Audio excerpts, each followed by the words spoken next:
Bismillahirrahmanirrahim. Assalamualaikum warahmatullahi wabarakatuh.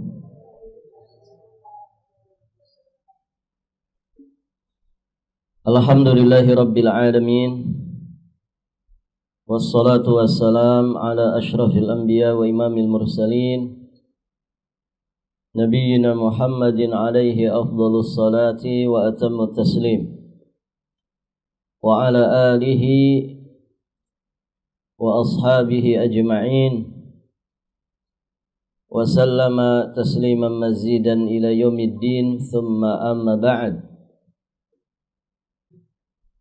Allahumma inna nas'aluka ilman nafi'an wa rizqan tayyiban wa amalan mutaqabbala. Allahumma allimna ma yanfa'una wanfa'na bima 'allamtana wazidna ilman.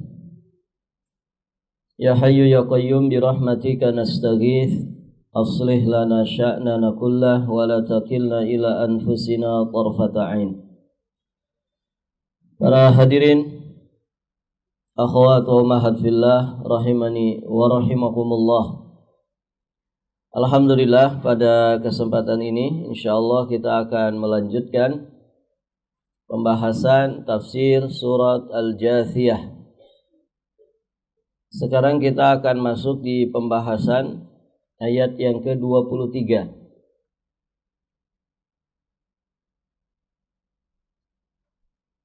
Allah Subhanahu wa taala berfirman, ba'da a'udzu billahi as-sami'il 'alim minasyaitonir rajim. Afara'aita man ittakhadha ilahahu hawahu wa adallahu Allahu ala ilmin wa khatama ala sam'ihi wa qalbihi wa ja'ala ala basarihi ghishawah faman yahdihi min ba'dillahi afala tadhakkarun. Artinya, maka pernahkah kamu melihat orang yang menjadikan hawa nafsunya sebagai Tuhannya dan Allah membiarkannya berdasarkan ilmunya, dan Allah telah mengunci mati pendengaran dan hatinya dan meletakkan tutupan atas penglihatannya. Maka siapakah yang akan memberinya petunjuk sesudah Allah Subhanahu wa taala membiarkannya sesat? Afala tadhakkarun, maka mengapa kamu tidak mengambil pelajaran? Ibu-ibu yang dirahmati Allah, di ayat yang lain, ya seperti di surat Al-Furqan ayat 43, Allah Subhanahu wa taala juga berfirman, ayat yang mirip ya dengan ayat yang sedang kita bahas. Ara'aita man ittakhadha ilahahu hawahu afa anta takunu alaihi wakila. Surat apa, Bu? Al-Furqan ayat 43. Ara'aita man ittakhadha ilahahu hawahu. Terangkanlah kepadaku tentang orang yang menjadikan hawa nafsunya sebagai Tuhannya. Afa anta takunu alaihi wakila, maka apakah kamu dapat menjadi pemelihara atasnya? Baik. Kita akan bahas beberapa faidah dari ayat yang mulia ini. Kita sebutkan ini sebagiannya, nanti bersambung insyaallah. Di sini hanya kita bahas 4 faidah saja. Baik, ibu-ibu yang dirahmati Allah, afara'aita maka pernahkah kamu melihat? Kamu di sini siapa? Pernahkah kamu melihat? Afara'aita. Ya, khitabnya tertuju kepada Rasulullah sallallahu alaihi wa alihi wasallam. Maka pernahkah kamu melihat, wahai Rasulullah, wahai Muhammad, orang yang menjadikan hawa nafsunya sebagai Tuhannya? Afara'aita. Ada hamzah di situ, namanya hamzah apa?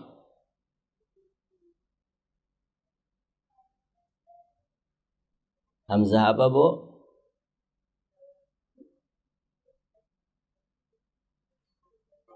Afara'aita. Maka pernahkah kamu melihat? Hamzatul istifham. Hamzatul istifham. Apakah?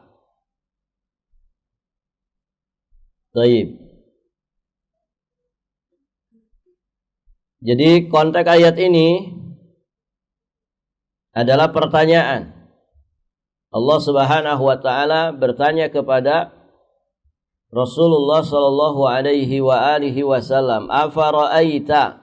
Maka pernahkah, apakah kamu pernah melihat orang yang menjadikan hawa nafsunya sebagai Rabbnya? Ada banyak jenis istifham, kata tanya di dalam Al-Qur'anul Karim. Nah, istifham pada ayat ini adalah istifham litta'ajjub. Istifham litta'ajjub. Kata tanya yang menunjukkan keheranan. Heran tentang apa? Tentang manusia-manusia. Di poin kedua kita bahas nanti. Yang menyimpang dari fitrahnya, di mana mereka menuhankan hawa nafsunya. Nas'alullah al-afwa wal afiyah.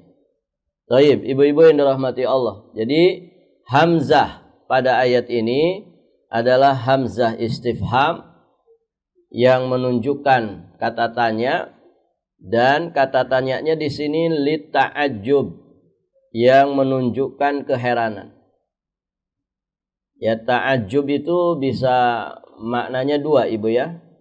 Makna yang positif, makna yang negatif. Kalau yang positif itu biasanya diterjemahkan dengan ungkapan kagum, kekaguman. Ajaban li amril mu'min. Ini heran atau kagum? Ajab di situ. Ajaban li amril mu'min inna amrohu kullahu khair. Sungguh sangat menakjubkan. Jadi herannya heran yang positif. Dengan kata lain mengagumkan, menakjubkan. Nah, ada ajab yang maknanya heran. Ajib ini orang, gitu ya. Ajib ini orang. Itu maknanya kan bisa dua, Ibu. Ajib yang dimaksud di situ saking baiknya sehingga kagum, atau saking jahatnya orang ini sehingga orang bilang ajib ini orang. Gitu ya. Mengherankan, sangat mengherankan, aneh. Begitu ya. Bisa dipahami ini? Baik. Nah, di sini lita'ajjub yang menunjukkan keheranan. Kenapa? Kok ada orang menuhankan hawa nafsunya sendiri? Ya, ini mengherankan. Baik. Ibu-ibu yang dirahmati Allah. Faedah berikutnya, afara'aita man ittakhadha ilahahu hawahu. Berarti berdasarkan ayat ini menunjukkan keberadaan orang-orang yang menyimpang dari fitrah yang lurus. Apa fitrah yang lurus, Ibu? Fitrah yang lurus itu apa? Fitratul Islam. Kullu maulud yuladu alal fitrah. Ya, fitrah yang lurus maksudnya adalah Islam. Lebih spesifik lagi, maksudnya adalah fitrah yang lurus itu adalah fitrah yang mengakui, menyadari, meyakini tanpa ragu sedikit pun bahwasanya Allah itu adalah Rabbul Alamin. Allah itu adalah satu-satunya sesembahan yang hak. Ini fitrah yang lurus. Mengakui keesaan Allah Subhanahu wa taala sebagai Rabbul Alamin. Satu-satunya yang hak untuk diibadahi. Nah, ada orang-orang yang menyimpang dari fitrah yang lurus ini dengan menuhankan hawa nafsunya. Jadi ada orang-orang yang menuhankan hawa nafsu. Berarti dia menjadi budaknya hawa nafsu. Kalau kita kan orang-orang yang berusaha ingin selamat lahir batin dunia akhiratnya, mereka memperbudak diri mereka di hadapan Allah. Budak-budaknya Allah. Abdullah atau ibadullah. Hamba-hamba Allah Subhanahu wa ta'ala. Hamba itu kan budak. Nah, ada ubadul hawa. Ada budaknya hawa nafsu. Baik, ibu-ibu yang dirahmati Allah. Mereka menuhankan hawa nafsunya. Maksudnya bagaimana? Yaitu dengan senantiasa mengikuti selera hawa nafsu dan bertekuk lutut tunduk di hadapan hawa nafsunya sendiri. Jadi enggak berdaya di hadapan hawa nafsunya. Baik, seharusnya siapa yang mengendalikan hawa nafsu? Siapa, Bu? Diri kita sendiri. Kita yang harus mengendalikan dia, jangan dia mengendalikan kita. Nah, banyak orang yang kemudian bertekuk lutut, tak berdaya di hadapan hawa nafsunya sendiri. Kata hawa nafsunya, belok kamu, belok dia. Ya. Nggak usah lurus kamu, kembali saja ke belakang. Balik dia ke belakang. Nggak berdaya di hadapan hawa nafsunya. Baik, ibu-ibu yang dirahmati Allah. Maka Al-Imam Al-Hasanul Basri rahimahullahu ta'ala, beliau menyatakan, ini nukilan-nukilan ini banyak di kitab Adwa'ul Bayan, juga tafsir-tafsir yang lain. Kata Imam Al-Hasanul Basri rahimahullahu ta'ala, la yahwa syai'an illa tabi'ahu. Tidaklah dia menginginkan sesuatu kecuali dia menurutinya. Jadi orang yang ngikutin hawa nafsu itu adalah orang yang selalu menuruti keinginan hawa nafsunya. Hawa nafsunya ingin ini, dia ikuti. Hawa nafsunya ingin sesuatu, dia penuhi. Nah, itulah orang-orang yang manittakhadha ilahahu hawahu. Qatadah rahimahullahu ta'ala, beliau juga menyampaikan, kullama hawa syai'an raqibahu wa kullama ishtaha atahu. Bukan kullu itu ya, kullama hawa syai'an raqibahu wa kullama ishtaha atahu. Setiap kali menginginkan sesuatu, dia selalu menurutinya. Setiap kali berhasrat tentang sesuatu, dia pun senantiasa memenuhinya. Nah, itulah manittakhadha ilahahu hawahu. Dan orang yang selalu menuruti hawa nafsu, pasti hidupnya berantakan. Pasti itu. Nah, ini ada kisah di masa jahiliyah. Ini saking rusaknya manusia pada saat itu. Dikisahkan oleh Abdullah bin Abbas radhiyallahu ta'ala anhuma, kana ar-rajulu fil jahiliyah ya'budul hajaral abyad zamanan. Fa idza ra'a ghairahu ahsana minhu abada tsani wa taraka al-awwal. Dahulu seseorang pada masa jahiliyah ada yang menyembah batu putih untuk beberapa waktu lamanya. Maka apabila dia melihat ada batu lainnya yang lebih baik, lebih indah darinya, maka dia pun menyembahnya. Menyembah batu yang kedua yang lebih baik ini dan meninggalkan batu yang pertama. Jadi gonta-ganti Tuhan. Gitu ya. Bisa ya. Gonta-ganti Tuhan. Kalau di kita ada, cuman gonta-ganti pasangan. Gitu.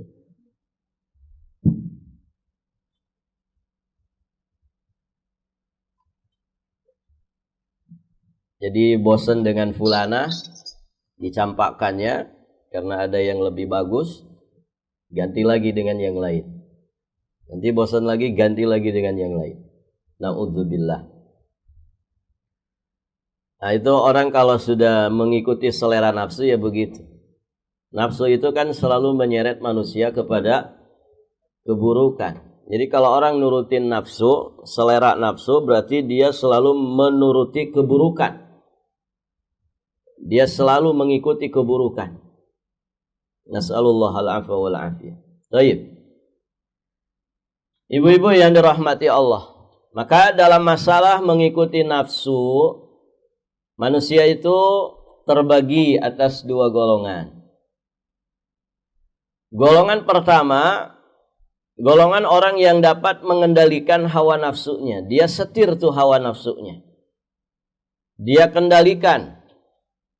Ya, dia manage hawa nafsunya. Sehingga selalu tunduk di jalan Allah Subhanahu wa taala. Nah, orang-orang yang seperti ini, inilah orang-orang yang bertakwa. Di surat An-Nazi'at ayat 40 Allah sampaikan, wa amma man khafa maqama rabbih wa nahan nafsa 'anil hawa fa innal jannata hiyal ma'wa.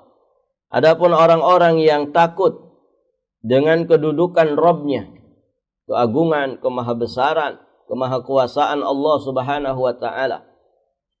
Wa nahan nafsa, dan dia menahan hawa nafsunya dari segala sesuatu keinginan yang buruk. Fa innal jannata hiyal ma'wa, maka surgalah tempat kembalinya. Jadi keselamatan seseorang ada pada kesungguhan dia di dalam mengendalikan hawa nafsunya. Ketika hawa nafsunya mampu dia kendalikan, selamat dia. Ketika hawa nafsunya dibiarkan liar tanpa ada kendali, maka semakin besar peluang untuk dia celaka. Baik, ibu-ibu yang dirahmati Allah. Ini golongan pertama ya. Orang-orang yang mampu mengendalikan hawa nafsunya. Itulah orang-orang yang bertakwa. Dan memang hidup ini perjuangan untuk selalu melawan hawa nafsu yang buruk. Ya ibu. Imam Ibnu Qayyim menyebutnya jihadun nafs. Berjihad melawan hawa nafsu sendiri. Orang kalau mau menunaikan kebaikan, mau meninggalkan yang dilarang, yang diharamkan, maka dia harus melawan hawa nafsu. Karena hawa nafsu itu yasuddun nas an sabilillah, menghalang-halangi manusia dari jalan Allah. Itu hawa nafsu. Kemudian menyeret manusia kepada keburukan, segala sesuatu yang dimurkai Allah Subhanahu wa taala. Baik, ibu-ibu yang dirahmati Allah. Siapa yang mampu mengendalikannya dan dia istiqomah seperti itu sampai nanti mati, insyaallah ada jaminan keselamatan dari Allah Subhanahu wa taala. Surga akan menjadi tempat kembalinya. Yang kedua, golongan orang-orang yang dikuasai hawa nafsunya. Jadi bukan dia yang menguasai hawa nafsu, tapi dia yang dikuasai hawa nafsu.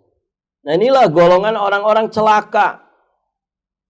Mereka itulah orang-orang kafir, para pendosa, dan orang-orang yang bergelimang dengan kejahatan dan kesesatan. Waliyadzubillah. Ya, hidupnya mabni sudah. Tidak bisa dirubah jadi baik. Begitu ya. dengan dunianya, dengan dunia jahatnya, dunia hitamnya. Ya, rumah di samping masjid nggak ngefek, ya, padahal toa masjid itu mengarah ke rumahnya. Azan sedemikian kencangnya, nggak ada sentuhannya sedikit pun, nggak ada sentuhannya sedikit pun ke hatinya. Syiar-syiar kebaikan begitu nampak di sekitarnya, tidak pernah terpengaruh sedikit pun. Nah ini na'udzubillah, orang-orang yang penghamba hawa nafsu ini sejatinya mereka bangkai-bangkai yang berkeliaran di atas muka bumi ini. Hati mereka sudah pada mati walaupun jasadnya masih hidup. Kalau hati sudah mati, maka sesungguhnya itulah hakikat kematian. Jasadnya yang hidup tidak lagi bisa memberikan manfaat kepada diri. Baik, ibu-ibu yang dirahmati Allah, semoga kita digolongkan menjadi golongan pertama. Orang-orang yang dapat mengendalikan hawa nafsunya. Nah, itulah orang-orang yang bertakwa. Berat gak ibu melawan nafsu itu? Ya. Ngantuk itu nafsu bukan? Ngantuk saat ngaji itu nafsu bukan?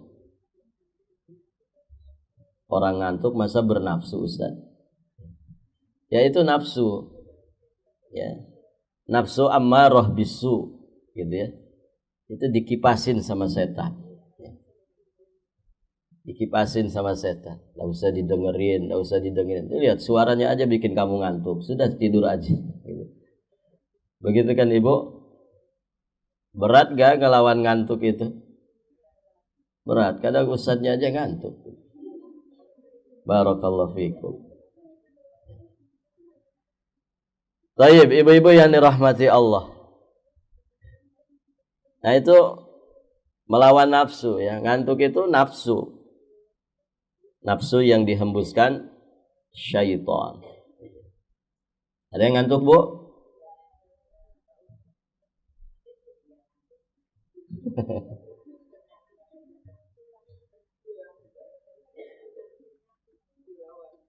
Baik, ibu-ibu yang dirahmati Allah. Bawa air ya, bawa air. Itu orang ngantuk itu diantara faktornya kurang minum air. Air putih maksudnya. Bagus lagi bawa zam-zam. Jadi dibekal zam-zamnya. Sebelum taklim baca doa dulu. Ya Allah, semoga mata saya melek. Hati saya juga melek supaya paham pelajaran. Baik, ibu-ibu yang dirahmati Allah. Itu ya. Jadi jihad melawan hawa nafsu itu luar biasa. Ya. Jihad melawan hawa nafsu itu luar biasa. Inilah perjuangan hidup. Begitu ya. Perjuangan hidup. Jihad melawan hawa nafsu. Itu faktor dalam di dalam diri kita yang harus betul-betul kita kuasai sampai nanti kita mati. Ketika kita tidak mampu menguasainya, celaka kita. Ya, celaka. Baik, ibu-ibu yang dirahmati Allah. Nah, mengendalikan hawa nafsu itu bagaimana caranya? Mengendalikan hawa nafsu caranya adalah dengan ilmu. Ya, dengan ilmu. Dilawan dengan ilmu. Kita mengerti ya tentang nafsu ini. Bagaimana sifatnya, karakternya, bagaimana akibatnya di saat kita tidak mampu mengendalikannya. Dipelajari. Siapa saja yang merongrong nafsu kita. Itu kan potensi buruk yang ada pada manusia. Yang ternyata dikuatkan oleh faktor dari luar. Itulah setan-setan bangsa jin dan juga manusia. Yang tidak henti-hentinya kemudian mendukung nafsu itu ya supaya mendominasi hidup kita. Dan mengerikan ya, hidup manusia itu didominasi dengan nafsunya, baik itu syahwat ataupun syubhat. Lihat ya, gambaran kehidupan manusia. Banyak orang-orang yang memperturutkan hawa nafsunya sendiri. Kerakusan, ketamakan, kezoliman, penipuan, kebohongan, kedustaan. Ya. Itu merajalela di mana-mana. Hampir di setiap lini kehidupan. Barakallahu fiikum. Salima minhum man sallamallah. Ya, selamat darinya orang-orang yang diselamatkan oleh Allah Subhanahu wa taala dan terperosok ke dalamnya orang-orang yang memang pantas untuk terjatuh ke dalamnya. Baik, ibu-ibu yang dirahmati Allah.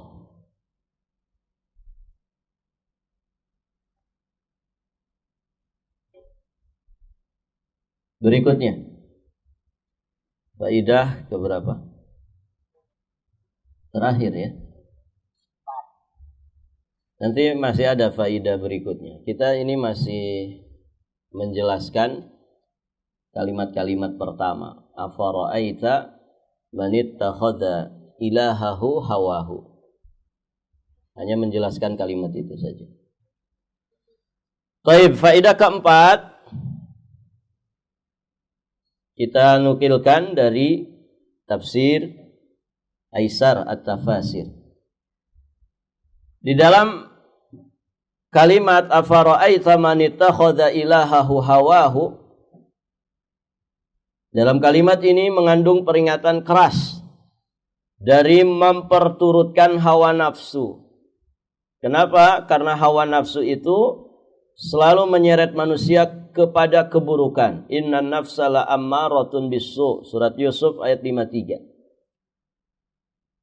Kemudian nafsu itu menjadikan manusia berpaling dari mengikuti petunjuk Allah Subhanahu wa taala dan juga Rasulnya. Ada banyak ayat yang menjelaskan tentang itu. Ibu-ibu bisa lihat di antaranya di surat Al-Maidah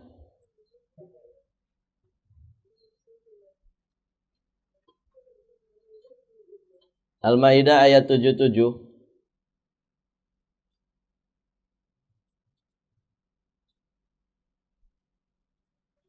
Al-Maidah surat ke-5.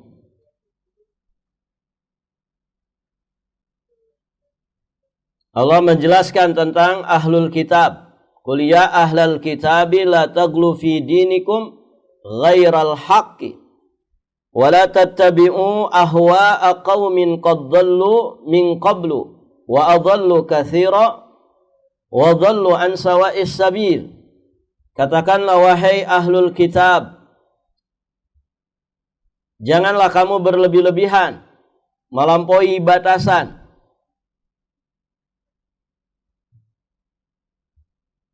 Ahlul kitab itu adalah Yahudi dan Nasrani. Ini peringatan bagi mereka yang sesungguhnya juga peringatan bagi kita. Janganlah berlebih-lebihan, melampaui batasan dengan cara yang tidak benar dalam beragama. La taghlu fi dinikum ghairal haq, dengan cara yang tidak benar. Kemudian wala tattabi'u ahwa'a, dan janganlah kamu mengikuti hawa nafsu qaumin qad dhallu min qablu. Janganlah kalian mengikuti hawa nafsu orang-orang yang telah sesat dahulunya, yakni sebelum kedatangan Nabi Muhammad sallallahu alaihi wasallam. Tidak sekedar sesat, wa adallu katsira, dan mereka telah menyesatkan kebanyakan manusia. Wa dhallu an sawa'is sabil, dan mereka tersesat dari jalan yang lurus. Jadi orang-orang yang dinyatakan tersesat, apalagi menyesatkan manusia, maka pasti mereka ini para penghamba hawa nafsu. Kita diperintah jangan mengikuti hawa nafsunya mereka itu, karena akan mengarahkan kita, mengantarkan kita kepada kesesatan. Barakallahu fikum. Kemudian di surat Al-An'am,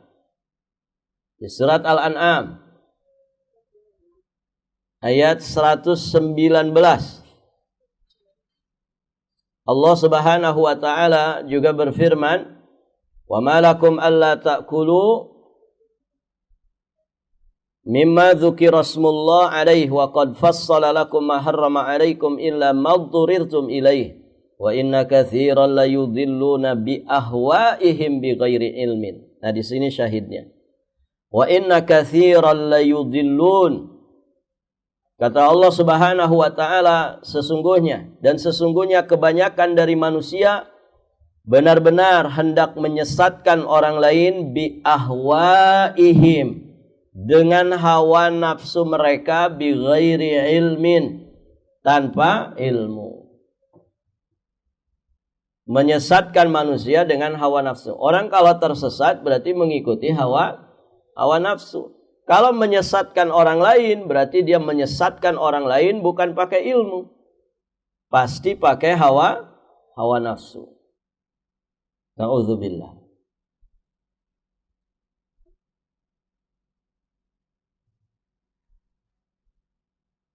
Dan hawa nafsu itu kalau disebut di dalam Quran, Ibu, pasti dicela oleh Allah. Hawa nafsu. Di ayat yang lainnya, surat Al-Kahfi, ayat yang ke-28. Wasbir nafsaka ma'al ladzina yad'una rabbahum bil ghadati wal 'ashiyyi yuriduna wajha.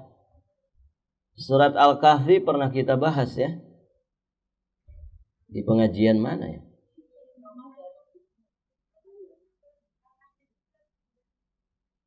Oh iya, waktu di Al-Majid. Itu hatam ya surat Al-Kahfi. Sudah selesai. Baik. Perhatikan di ayat ke-28. Wasbir nafsaka ma'al ladzina yad'una rabbahum bil ghadati wal 'ashiyyi yuriduna wajha. Dan bersabarlah kamu bersama dengan orang-orang yang menyeru Rabbnya di pagi dan juga di senja hari, dengan mengharapkan keridhaannya, dengan mengharapkan wajahnya. Wala ta'du ainaka. Kemudian kata Allah Subhanahu wa taala, dan janganlah kedua matamu berpaling dari mereka. Turidu zinatal hayatid dunya. Janganlah, kata Allah Subhanahu wa taala, kedua matamu berpaling dari mereka karena mengharapkan perhiasan dari kehidupan dunia ini. Wala tuti' man aghfalna qalbahu an dzikrina wattaba'a hawahu. Nah, di sini syahidnya. Wala tuti', dan janganlah kamu mentaati, mengikuti orang yang hatinya kami lalaikan. Orang yang kami lalaikan hatinya dari mengingat kami. Wattaba'a hawa. Lihat, ya selanjutnya apa? Ketika Allah menjelaskan orang yang lalai hatinya dari berzikir kepada Allah, selanjutnya Allah sampaikan mereka ini mengikuti hawa nafsu. Kalau sudah mengikuti hawa nafsu, lalai karena mengikuti hawa nafsu, wa kana amruhu furuta, ya, maka urusannya itu ya pasti furutan, berantakan, melampaui batasan. Baik, ibu-ibu yang dirahmati Allah, lihat ya bagaimana orang itu kalau mengikuti hawa nafsu identik dengan kelalaian, identik dengan penyimpangan dan kesesatan, menjadikan segala sesuatu berantakan gara-gara ngikutin hawa nafsu. Masalah sepele kalau diturutin pakai nafsu di dalam rumah tangga maka akan menjadi besar. Begitu kan? Gara-gara apa? Ngikutin hawa nafsu. Egois itu kan hawa nafsu. Anania. Pokoknya saya tidak salah, kamu yang salah, saya itu benar loh, begitu kan? Siapa biasanya yang begitu, Bu? Yang tidak pernah salah dan tidak pernah mau disalahkan. Siapa, Bu?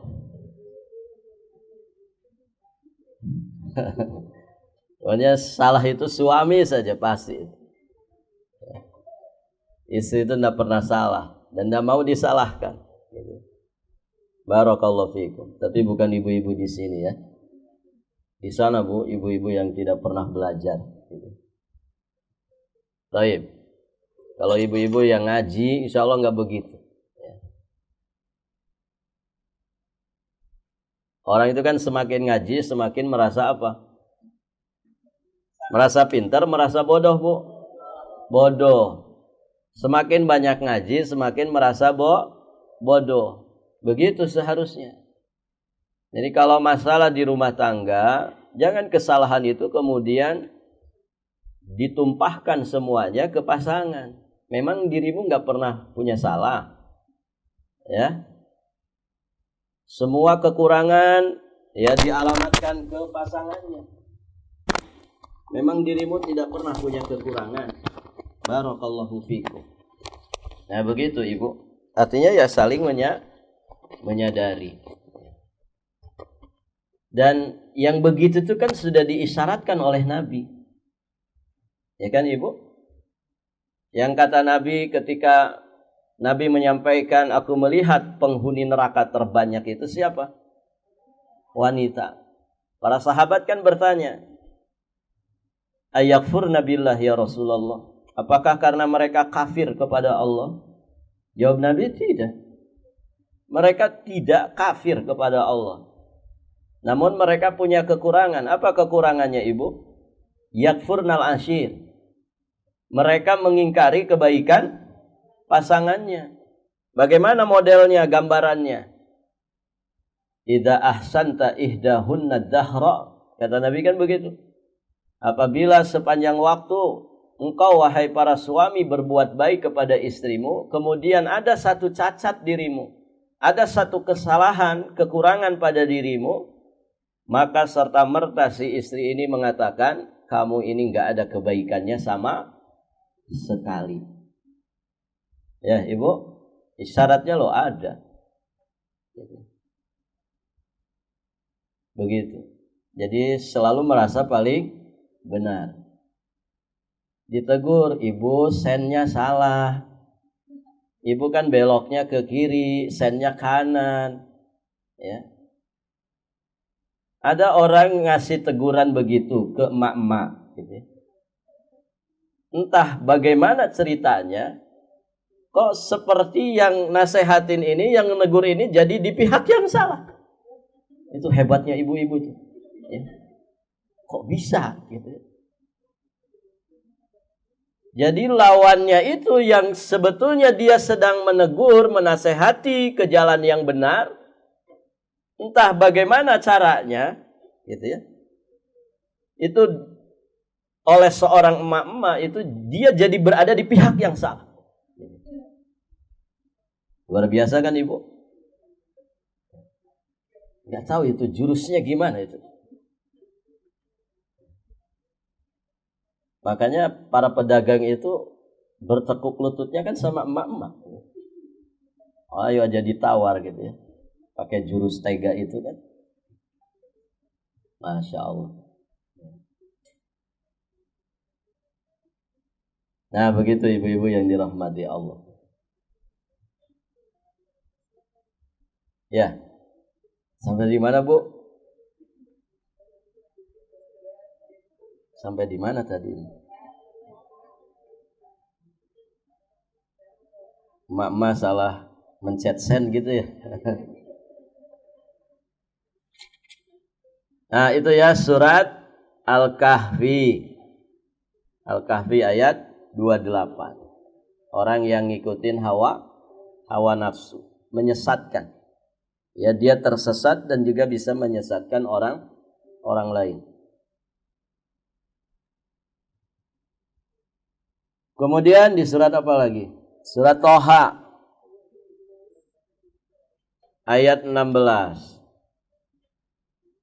Allah Subhanahu wa taala juga berfirman, "Fala yasuddannaka anha man la yu'minu biha wattaba'a hawahu fatarda." Maka sekali-kali janganlah kamu dipalingkan daripadanya oleh orang yang tidak beriman kepadanya dan oleh orang yang mengikuti hawa nafsunya yang menyebabkan kamu juga binasa. Ini kisah tentang Nabi Musa alaihi salam saat beliau pertama kali menerima wahyu dari Allah Subhanahu wa taala. Janganlah sekali-kali kamu dipalingkan daripadanya oleh orang yang tidak beriman kepadanya. Ayat sebelumnya berkaitan dengan penjelasan hari kiamat. Sesungguhnya hari kiamat itu akan datang. Aku merahasiakan waktunya agar supaya tiap-tiap diri itu dibalas dengan apa yang dia usahakan. Maka kata Allah, sekali-kali janganlah kamu dipalingkan daripadanya oleh orang yang tidak beriman kepadanya. Banyak orang tidak beriman kepada kehidupan akhirat. Dan dia berusaha memalingkan manusia supaya seperti dirinya. Sama-sama tidak beriman kepada akhirat. Kemudian juga Allah mewanti-wanti. Jangan sampai kamu dipalingkan oleh orang yang mengikuti hawa nafsunya. Karena mereka ini juga berbahaya. Para pengekor hawa nafsunya nggak boleh diikuti. Berbahaya. Kalau kita mengikuti hawa nafsu mereka, fatarda, akan menyebabkan kamu itu binasa. Jadi ujungnya hawa nafsu yang diperturutkan itu adalah penyesalan dan kebinasaan. Hawa nafsu. Lihat orang kalau masalah di jalan, ngikutin hawa nafsu, oh bisa baku hantam ibu. Bisa rugi harta, bisa rugi fisik, bahkan naudzubillah. Gara-gara orang memperturutkan nafsunya bisa saja terjadi pembunuhan. Ya, melampiaskan nafsunya sampai membunuh orang, akhirnya berujung di mana? Berujung di penjara. Nyesel kan? Kan begitu. Orang korupsi itu kan mengikuti hawa nafsu. Yang penting kan tidak ketangkap. Giliran ketangkap, nyesel dia. Begitu ya. Mending ketangkap, mending tidak, ibu. Barakallahu fikum. Gak ada mendingnya. Berikutnya. Di surat apa? Al-Qasas ayat 50.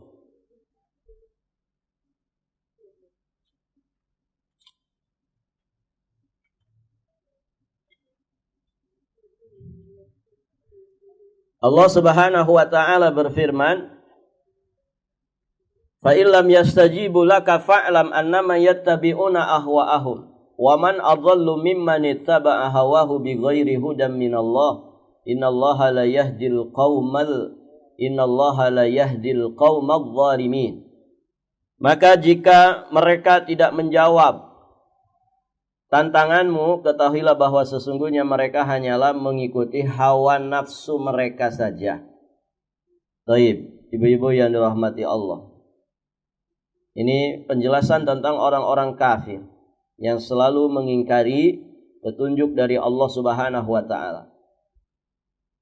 Mereka yang mengingkari petunjuk dari Allah karena mereka mengikuti hawa nafsu. Kemudian Allah tegaskan, siapakah yang lebih sesat daripada orang yang mengikuti hawa nafsunya dengan tidak mendapatkan petunjuk dari Allah sedikit pun. Orang kalau tidak mengikuti petunjuk dari Allah, ya jelas dia mengikuti hawa nafsu yang menyeret dia kepada kesesatan, kezaliman.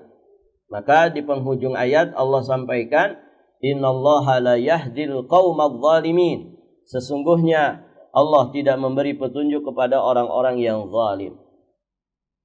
Lihat ya. Semua penjelasan Allah tentang orang-orang yang mengikuti hawa nafsu pasti penjelasannya buruk. Ya, mereka lalai, mereka lengah, ya mereka tersesat, mereka menyesatkan orang lain, mereka akan binasa. Begitu, seputaran itu. Ketika Allah Subhanahu wa taala menjelaskan tentang hawa nafsu yang diperturutkan oleh manusia. Kemudian di surat lainnya, surat Shad ayat 26. Tiga berapa Shad itu? 38. Dulu pernah ngapal surat ya? Ustadznya lupa, ibu-ibunya seneng. Dulu sebelum taklim ya ngapalin surat 10-10. Tayyib. Ibu-ibu yang dirahmati Allah. Ayat berapa? Surat Sad. Ayat 26.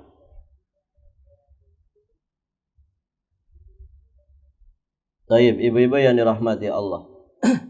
Allah berfirman, "Ya Dawud, inna ja'alnaka khalifatan fil ardi, fahkum bainan nas bil haq." Ini wasiat nasihat Allah Subhanahu wa taala kepada Nabi Daud yang juga sesungguhnya menjadi pelajaran bagi kita semua. Wahai Daud, sesungguhnya kami menjadikan kamu khalifah, penguasa di muka bumi ini. Maka berilah keputusan perkara di antara manusia dengan seadil-adilnya, bil haq, dengan sebenar-benarnya. Wala tattabi'il hawa, dan janganlah kamu mengikuti hawa nafsu. Kenapa? Fayudillaka an sabilillah, karena nafsu itu akan menyesatkan kamu dari jalan Allah. Innal ladzina yadhilluna an sabilillah lahum adzabun syadidun bima nasu yaumal hisab. Sesungguhnya kata Allah Subhanahu wa taala, orang-orang yang sesat dari jalan Allah, mereka akan mendapatkan azab yang berat karena mereka melupakan ya hari perhitungan. Baik, ibu-ibu yang dirahmati Allah Subhanahu wa taala, itulah ya madarat dari ittiba'ul hawa, selalu memperturutkan hawa nafsu. Barakallahu fikum. Semoga Allah selamatkan kita dari memperturutkan hawa nafsu. Nabi juga menegaskan di riwayat Imam At-Tabrani, riwayat Imam Al-Bazzar dengan sanad yang hasan dari jalan sahabat yang mulia Anas bin Malik radhiyallahu taala anhu. Kata Nabi, "Salasun muhlikatun, syuhun muta'un, wa hawa muttaba'un, wa ijabul mar'i binafsih." 3 perkara yang membinasakan seorang hamba, yakni kekikiran yang ditaati, pelit kok dipelihara. Barakallahu fiikum. Emang bisa kaya dengan pelit, Ibu? Barakallahu fiikum. Maka jangan ditaati kekikiran itu, tapi disingkirkan, dirubah pakai sifat dermawan. Taib. Karena kikir itu membinasakan. Di dunia saja orang kikir itu biasanya apa, Bu? Tidak disukai orang kan gitu. Haji sekek katanya gitu. Kan begitu. Tidak disukai oleh manusia, apalagi oleh Allah Subhanahu wa taala. Maka jangan jadi golongan para bukhala, orang-orang bakhil. Wa hawan muttaba', hawa nafsu yang diikuti. Hawa nafsu yang diikuti. Ini juga membinasakan. Wa ijabul mar'i binafsih, dan seseorang yang merasa ujub dengan dirinya. 3-tiganya membinasakan. Kikir yang ditaati, hawa nafsu yang diikuti, dan ujub dengan diri sendiri. Baik, ibu-ibu yang dirahmati Allah, alhamdulillah 4 faidah sudah kita bahas. Insyaallah nanti kita lanjutkan ayat yang mulia ini di faidah-faidah berikutnya. Baik Ibu, sampai di sini pelajaran kita. Akhiru da'wana alhamdulillahi rabbil alamin. Subhanakallahumma bihamdika asyhadu an la ilaha illa anta astaghfiruka wa atubu ilaik. Assalamualaikum warahmatullahi wabarakatuh.